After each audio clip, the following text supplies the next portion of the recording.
کہتے ہیں کہ ہر پیشے کا اپنا ایک مزاج ہوتا ہے جو کہ اس سے منسلک لوگوں کے رویے اور زندگی سے عیاں بھی ہوتا ہے۔ مثال کے طور پر شعبہ تعلیم سے وابستہ افراد کا مزاج اور کسی بینک میں کام کرنے والے کا مزاج عموماً مختلف ہوگا۔ اسی طرح کسی کھیل سے وابستہ شخص کا رویہ اور کسی دکان میں کام کرنے والے کا رویہ بالکل مختلف ہوں گے۔ مزاجوں کا یہی فرق اداروں اور ان اداروں کے افراد میں بھی دیکھا جا سکتا ہے۔ جیسے کہ ہمارے سابق وفاقی وزیر داخلہ جناب بریگیڈیئر ریٹائرڈ اعجاز شاہ نے کس قدر آسانی اور دھڑلے سے اتنا بڑا سچ بول دیا یا شاید اعتراف کر لیا کہ پیپلز پارٹی سے ڈیل کیانی صاحب نے کی اور قاف لیگ اور پیپلز پارٹی کو جتوایا بھی۔ ساتھ ہی وزیر صاحب نے ہم کا صیغہ استعمال کرتے ہوئے کہا کہ ہم قاف لیگ کو جتوانا نہیں چاہتے تھے، بس ان کو اتنی ہی سیٹیں دلوانا چاہتے تھے جتنی انہیں مل گئیں۔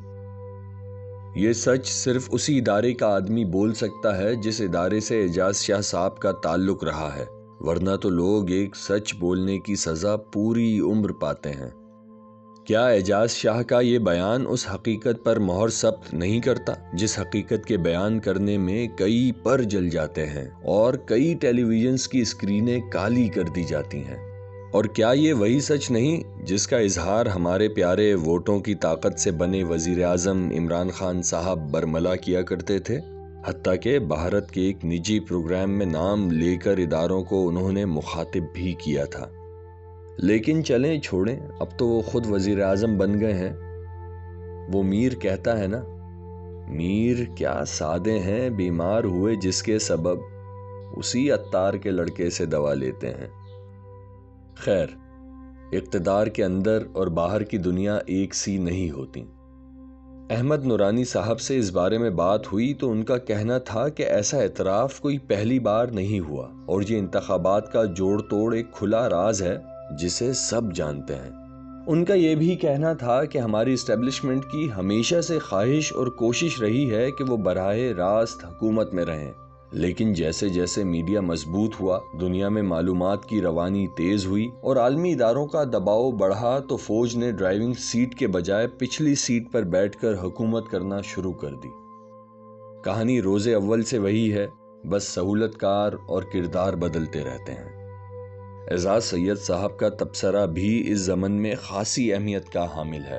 ان کے مطابق اعجاز شاہ صاحب نہ صرف ایک طاقتور شخص ہیں بلکہ ان کا ماضی بھی خاصا طاقتور رہا ہے، اور پاکستان میں طاقتور افراد کا احتساب ہونا موجودہ حالات میں ناممکن دکھائی دیتا ہے۔